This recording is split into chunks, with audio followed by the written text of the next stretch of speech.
What's going on? Thank you so much for listening to this podcast. It is heard live every day from noon to 3 on WBT Radio in Charlotte. And if you want exclusive content like invitations to events, the weekly live stream, my daily show prep with all the links, become a patron, go to thepetekalinershow.com and make sure you hit the subscribe button. Get every episode for free right to your smartphone or tablet. And again, thank you so much for your support.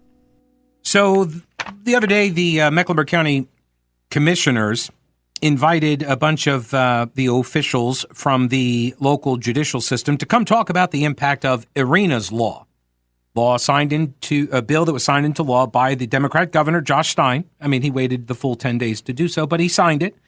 And I'm going to get now into the impacts on the jail, because Mecklenburg County Sheriff Gary, not my fault, McFadden, was lamenting to the commissioners how this is going to impact the jail. And it is going to impact the jail. No doubt about it. Okay? No doubt about it. It's going to impact the court system because they've been allowing a lot of people to leave, and that has kept the jail population lower. And they admit this. They have been using a strategy for 20 years. They called it a risk-based system, which has been an utter failure. They've been using this rather than a charge-based system, as I mentioned in the last hour. And so their model in Mecklenburg County is not working, and this is the state saying to the local jurisdictions, your model has failed. You need to prioritize public safety in a different way, and here's how you're going to do it. And the local officials are upset because we have all of these things that we want to spend the money on. And now we're not going to be able to because the state is telling us to do this stuff and it's going to cost us money. And that means we have to cut stuff that we value at a higher level. And to which I say, that is correct. Yes, this is the state forcing you to put a higher prioritization on criminal justice. So here is Gary, not my fault, McFadden, our illustrious but often frustrated sheriff, ever the hero or the victim, right? Never his fault for anything. And he complained of how he was not even consulted by the state legislature when it drafted the law. So most of the people who have spoken, and we will also speak, most of these going to be from paper. And what I mean, they're speaking from an aspect of paper and function of the criminal justice system. We're going to be functioning for 24 hours a day. It's not 9 to 5 to us, and it's not paper, and it's not numbers to us. These are going to be people's lives that we are going to be entrusted with even more. Okay, first off, are you telling me that the court system doesn't deal with people? The absolute arrogance and hubris of this man. Like, oh, it's much harder for us. We're having to deal with people. Yeah, because what, the cops aren't dealing with people when they're making the arrests? No, they don't deal with people. Right? Oh, or the judges and the district attorneys and the public defenders, they're not dealing with the very same people? They, of course, are. But, it's always worse for McFadden. He's always got bigger obstacles that he has to overcome. Always the victim, this victimhood mindset that he's got.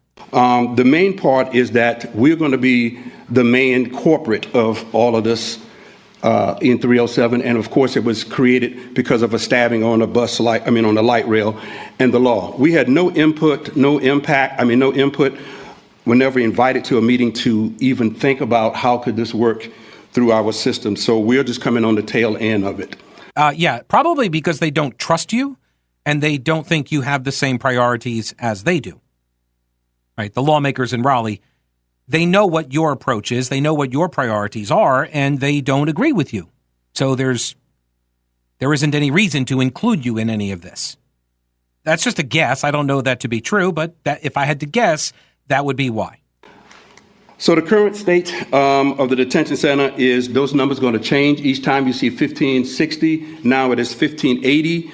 We fluctuate every night between 70, 75 people coming in and 50 going out. And that's the fluctuation of our detention center on an average of every day. We cannot tell Pineview, Matthews, Mint Hill, and anybody else how to not to arrest somebody. So they're going to be in and out of the facility. A lot of times we don't understand when we talk about logistics. Everybody in our detention center can be housed together. It is by classification, and classification sometimes is a very big burden. Also, we're going to talk about the jail capacity. When you heard Mrs. Harper say functional capacity, we're at 85% functional capacity today, but we are 99% operational capacity. So this is why you may see the issue about the word stacker bunks. Stacker bunks is where we have to put people on these bunk beds, and their families will call in and say they are sleeping on the floor, but they're not actually sleeping on the floor. They're actually on what they call a stacker bunk. Okay, so I've seen a picture of these things. It's basically a plastic cot. Okay, it sits about 6 inches off the ground. It's got a mattress in it. And then when you're done sleeping, you pick it up and you can stack them. It's not like these are bunk beds. Okay, so that's what people complain about. My baby's sleeping on the floor in the jail. They're not sleeping on the floor. They're on one of these cots, these plastic formed cots with a mattress in it. That's what they're actually sleeping on, because there are capacity issues. Again, there were 22,000 bookings at the jail last year, and that number is expected to increase. But we also have to remind you that we are still fighting a House Bill 318, which is the immigration bill. And so what happens with the immigration bill, after a judicial official, a magistrate, has deemed that a person has fulfilled all of their obligation to be released from the Mecklenburg County Detention Center, House Bill 318 now mandates us to hold them an additional 48 hours. So after a magistrate signs the release, they will be held inside the detention center for an additional 48 hours. And that is going to cause some cumbersome more problems if we're dealing with all these other people that we have to have inside and outside. And when we're talking about IVC orders, we will be responsible for the transportation as it stands now. And additionally, most people do not recognize this, but my deputies take care of people back and forth to the hospital each and every day because of their medical conditions that they have to have treated. So all of that is on top of the law and also the immigration bill. Right. So what is the 48-hour hold? Well, that's what the state law, or the bill, because it hasn't been overridden. The veto that Josh Stein did has not been overridden. It would require them to hold the illegal aliens for an additional 48 hours. And so he's saying this is going to be an even bigger problem. Correct. Why? You guys are artificially deflating the capacity numbers by releasing people. Right? If you had the space, you would house them. But you don't want to house them. You don't have the space. You don't want to build more space. So you're keeping the numbers low by releasing a lot of people, right? That's what it sounds like to me. He says they're going to need more personnel and they're going to need more funding. And that's not coming from the state. So that's going to have to come from Mecklenburg County. Correct. Commissioners then got to ask like one or two questions apiece. Mostly they complained about the unfunded mandate from the state. What is that additional cost? Well, they don't know yet. We cannot tell people not to arrest anyone, but the community has to have an input that people don't continuously come to jail to be incarcerated. We haven't looked at how can we decrease that, and that will decrease my workload, that will decrease their workload, and that definitely will increase the courthouse workload. We have to tap into the community. How can we be a better community and provide the services so people will not continuously come to jail to be incarcerated? There you go. That's the philosophy. We don't want them to be taken to the jail in the first place. That's the philosophy. We have to tap into the community with more violence interrupters and such. When you understand the philosophy, the outcome makes sense. Right? He doesn't want there to be people in the jail at all. And I'm not saying we should lock up innocent people. What I am saying, though, is that if people have proven that they cannot behave in a civilized society, they cannot follow the general norms of a society, then they need to be removed from the society. That's my philosophy. If you engage in antisocial behavior and you're hurting other people and taking their stuff, then you have abdicated and surrendered your rights to further participate in that civilized society. You know, stories are powerful. They help us make sense of things, to understand experiences. Stories connect us to the people of our past while transcending generations. They help us process the meaning of life, and our stories are told through images and videos. Preserve your stories with Creative Video. Started in 1997 in Mint Hill, North Carolina, it was the first company to provide this valuable service, converting images, photos, and videos into high-quality produced slideshows, videos, and albums. The trusted, talented, and dedicated team at Creative Video will go over all of the details with you to create a perfect project. Satisfaction guaranteed. Drop them off in person or mail them. They'll be ready in a week or two. Memorial videos for your loved ones. Videos for rehearsal dinners, weddings, graduations, Christmas, family vacations, birthdays, or just your family stories, all told through images. That's what your photos and videos are. They are your life, told through the eyes of everyone around you and all who came before you, and they will tell others to come who you are. Visit creativevideo.com. Let me jump over and chat with Craig. Hello, Craig. Welcome to the show. Hey, Pete. Hey, what's up? So I've noticed three things that artificially created problems in this country that the Democrats are the ones behind it.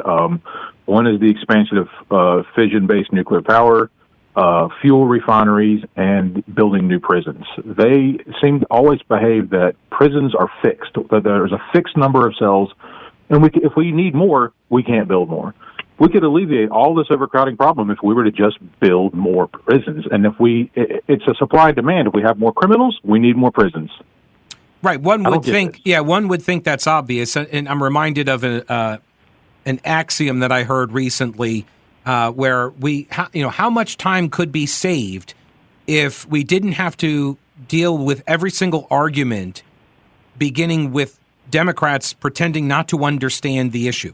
Right? It's like, it is, like, oh, we don't have enough jail space. Okay, why don't we build a jail? I don't understand. Why would we need to build a jail? Like, well, because you just said we don't have jail space. But again, the fundamental assumption there, as you heard from McFadden in that last clip, they don't want more people coming to jail. They want a jail population of zero, and some of the more radical elements of their base, they will come out and say that. This is the decarceration movement, right? They don't believe there should be any jails at all, which is bizarre. Yes, very bizarre. Yeah. Craig, I appreciate the call, buddy. Thank you. Email from Bill. He says, I was attending, subject line, to add to caller Jeff's prior comments about prioritization and where's all the money going. I attended the Panthers game yesterday. Great game, by the way, Carolina Panthers. I was awestruck at the amount of advertising that Blue Cross Blue Shield was spending, including warm beanie hats for all of those in attendance. Yet we wonder why insurance rates cost so much. Insurance, healthcare, the pharmaceutical companies should be outlawed to advertise. It does make you wonder when you see that kind of, because I mean, what's a beanie cost? What, even if it's $2, how many people were in the stands there? Its capacity 70,000.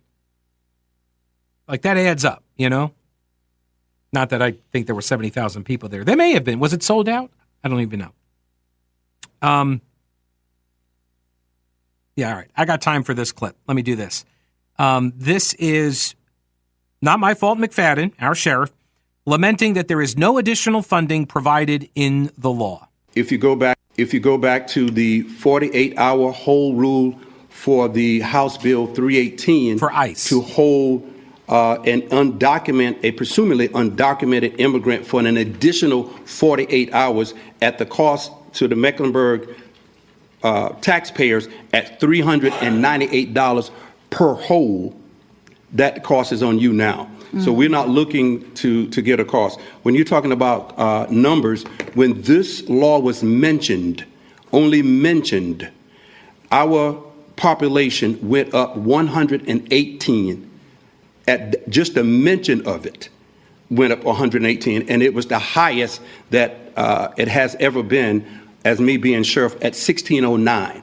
That's 1,609 people being housed inside a detention center. So that's just a mention of it that caused that increase. I don't even know what he's trying to get at there. Just make whatever assertion you're trying to make. I don't understand why. Was that from the hold? Was that from the immigration bill? Was that from Arena's law? Like, what are you talking about? Wow.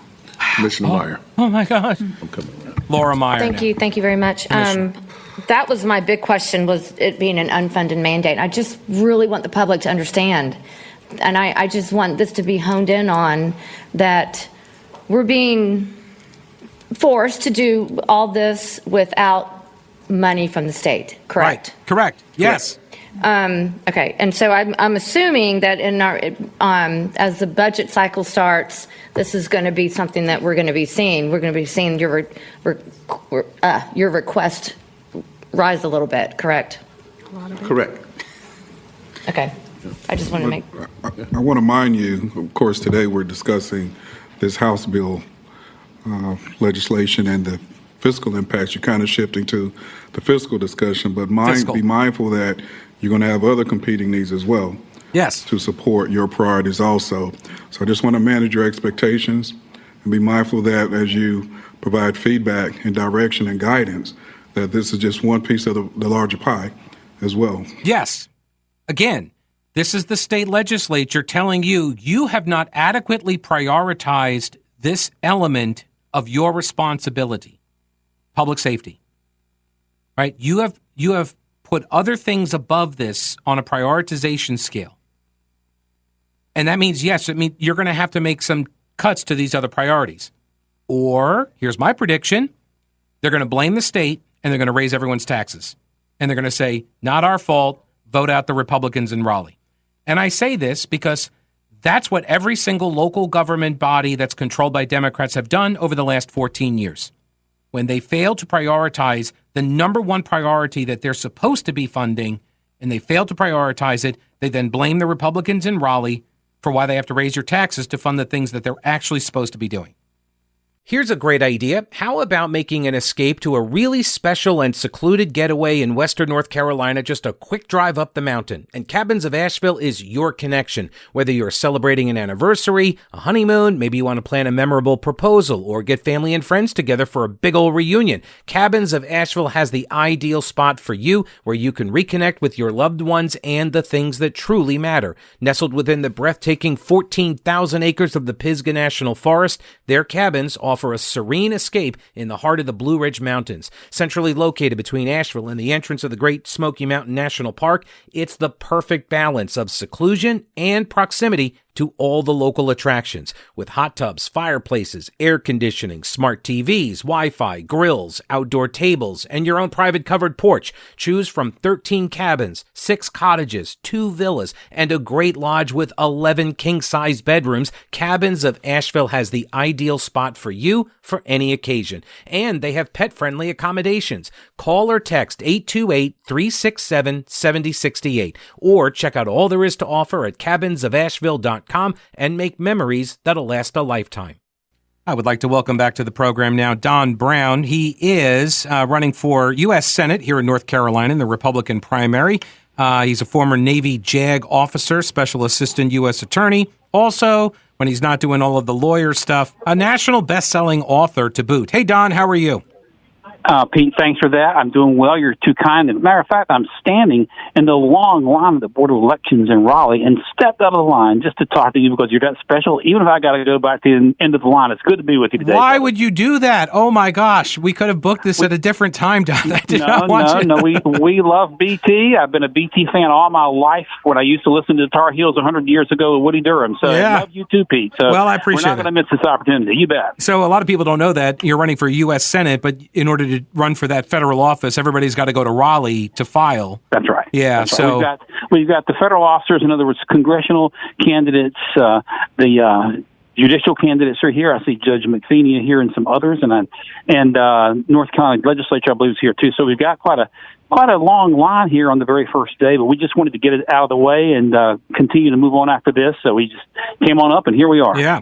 All righty. So, did you see Roy Cooper, or as I call him, my good friend Ray? I have not seen Governor Corncob yet, but I don't know that he's here. But if he's here, I'll call it in and take a picture and let you know, Pete. All right. I'll have the scoop on him for you. How's that sound? All right, I appreciate that. Okay, so let's talk about today the Arenas law. It was passed by the North Carolina General Assembly, and it took him all the 10 days, but the governor, Josh Stein, Democrat, signed it into law. It takes effect today. A couple days ago, county commissioners had this big meeting with judicial officials talking about the impact of this law on all of their operations, and they're decrying the unfunded mandate from the state and how it's going to impact all of them at the local level. So I guess what is your response to this this complaint that the state is now making the local jurisdiction bear the cost of implementing these tougher on crime policies? Oh, look, you have a Democrat Board of Commissions in Mecklenburg County and a Democrat sheriff whining because they don't have sufficient facilities when they could have taken ICE detainers and turned them over to ICE and considerably loosened the load and have created the problem themselves to a large degree by their approach toward, soft on crime approach toward immigration. So I don't really have a lot of sympathy for what they are saying. We do have to. Arenas law is a step in the right direction, as you know, and your listeners know. It's designed to stop or at least slow down this revolving door policy of letting out, violent offenders. It's designed to end cashless bail, and ending cashless bail is a positive step. How can the Democrats complain about that? And it's also designed to force mental evaluations for folks that tend to be just either mentally ill to the point they can't function, but it's designed to address that issue as well. But we got to go farther, and we have to, Pete, we've got to understand, we got to have long-term psychiatric facilities to hold folks, because the criminal justice system principal goal must be to protect people on the street. And there are some people that you can't try. If you can't try them, you can't put them back on the street. So both the federal and state governments are eventually going to have to come together. We close down Dorothea Dix Hospital. Yeah. We're going to have to reopen hospitals like that and get to work on it, roll our sleeves up. Yeah, well, and that's going to require, obviously, funding as well. That would, I would argue, that would be a state funding issue, and it would be a federal funding issue. Sure. But, how do you build the consensus to get that stuff funded, even though I think now there may be a window of opportunity here for Democrats, because of their rhetoric against, like, Arenas law, saying that we need to focus on mental health. Well, okay, the involuntary commitment portion of the law doesn't take effect until next year. So why not use this as an opportunity to build some bipartisan coalition? Right. You got to have long-term psychiatric facilities for folks who cannot be tried. If this guy that killed Arena had been in a long-term psychiatric facility, she might be alive. But look, here's the thing. We're going to have to prioritize short-term how we're spending money. I was in Durham the other night and spoke with the Democrat candidate for mayor there, and they have this thing called the HEART program, where they put a shrink in a car with police officers. In other words, they're putting, counselors in the car with police officers, paying them a salary, cut that salary, and use it to fund these more urgent criminal justice matters designed to protect people. So the Democrats can whine, but we're going to have to cut a lot out of the budget that's designed for social fluff and all that kind of stuff in order to make the dollars available for it. It's going to be a matter of prioritizing to put public safety first, and not a bunch of this woke mumbo jumbo that the governments are funding right now. Well, and I think this is the problem, is that Mecklenburg County has been running a model for about 2 decades now. And they called it a risk-based system, and it's now flipped to a charge-based system. And in my understanding of listening to this presentation the other day, that just tells me that the Mecklenburg model has failed, and that the locals have not been prioritizing, the construction of another jail. They do not want to build, Democrats do not want to build another jail, despite the fact that we've got this massive population growth, and they think that, well, with all of the people coming here, that we're not going to be like having, new criminals move in too. Of course we will. Pete, after Arena was murdered, our campaign was the only U.S. Senate campaign to call for President Trump to send the National Guard in. About 2 weeks after that, the Charlotte Police Union, Fraternal Order of Police Lodge 9, also call for the National Guard. And I talked to the president of that lodge, and he was telling me that Charlotte has fewer police officers today than in 2018, with a population of 60,000 more. So there's a strain on law enforcement. And these fluff programs that have failed, we got to cut the money for that and spend that money on housing for people that need to be off the street. You know, not every person who lacks capacity to stand trial is dangerous, Pete, but some are. And those folks, you can't just bring them in and bring them out because they don't have capacity. You got to find a place for them. That's why long-term criminal psychiatric facilities are what we're going to have to look at. But for the short term, we got to cut this fluff stuff that the Democrats want to keep funding, but they don't want to spend any more money on housing dangerous people. Would you consider fluff spending to include the recording studio that Sheriff Gary, not my fault, McFadden built at the jail? Is that fluff? There you go. I just throw you a little softball, Pete. You knock it out of the ballpark with the bases loaded, don't you, bro? Yeah. Well, I mean, that's an easy one. Yeah. That's the type of thing. We really need a Doge at the local level to go into this county and city government and just cut the crap spending, just like you described. We can loosen up the money to enforce this law, but the Democrats don't want to talk about that. They don't want to talk about all the junk they're spending money on and all these fluff programs and all these woke programs that do nothing other than sap money from me and you and all the other hardworking citizens of the area.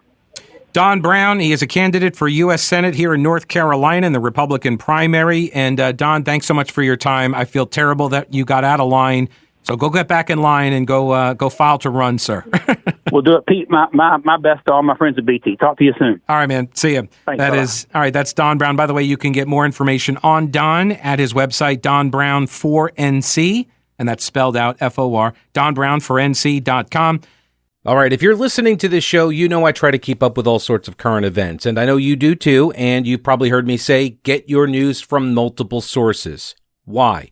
Well, because it's how you detect media bias, which is why I've been so impressed with Ground News.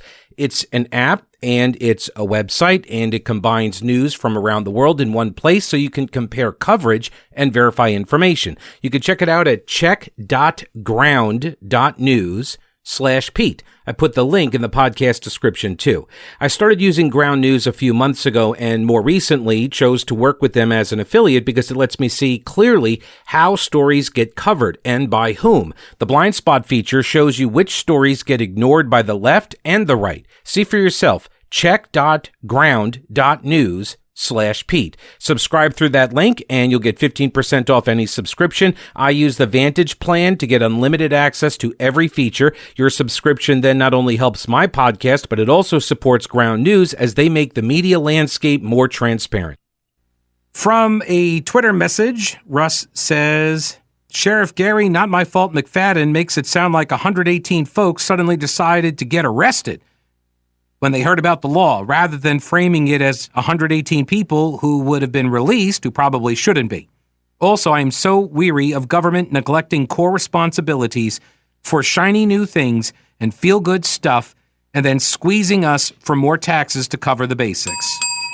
Right, and that's how you end up with the pattern of conservatives and Republicans moving out of urban areas as it becomes more and more urban, right? As the city grows and gets built up, people they prefer lower taxes and focusing government spending on core services, they leave because they see that the core services are not being funded and their taxes keep going up to pay for stuff that they didn't want.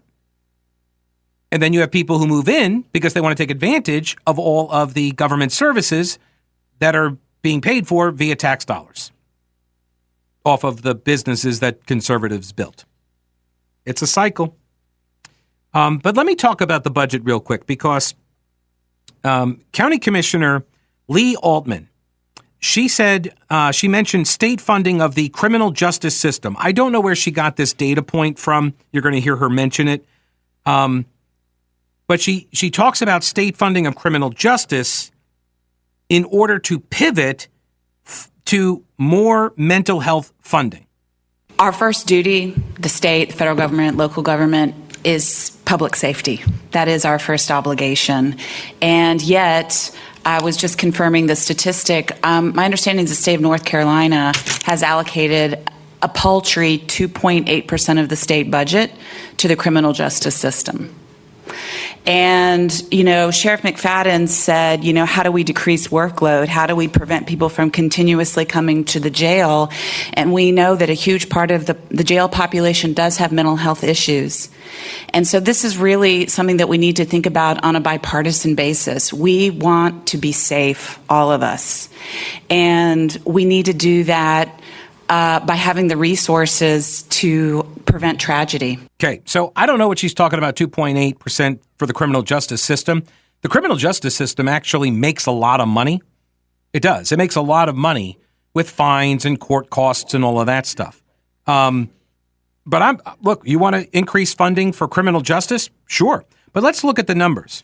North Carolina's budget total $27.9 billion. So almost $30 billion. Okay? Per year. Education takes up like 59% of that. Health and Human Services takes up another 24%. And then, coming in third at 12.5%, Justice and Public Safety, $3.5 billion. Okay? 12.4%. Let's take a look now at the Mecklenburg County budget. Mecklenburg's total budget, $2.5 billion. You know what they fund more than Justice and Public Safety? Parks and Rec. The Justice and Public Safety budget in Mecklenburg County is $208 million, or 8.3% of the total budget. Okay, 208. Parks and Rec gets $217 million. So almost $9 million more goes to Parks and Rec than Justice and Public Safety. So who's actually prioritizing more? Right? Also funded to a higher level, government facilities at $360 million, Health and Human Services $409 million, and education at $1 billion. $1 billion a year Mecklenburg County funds for education. 208 for Justice and Public Safety.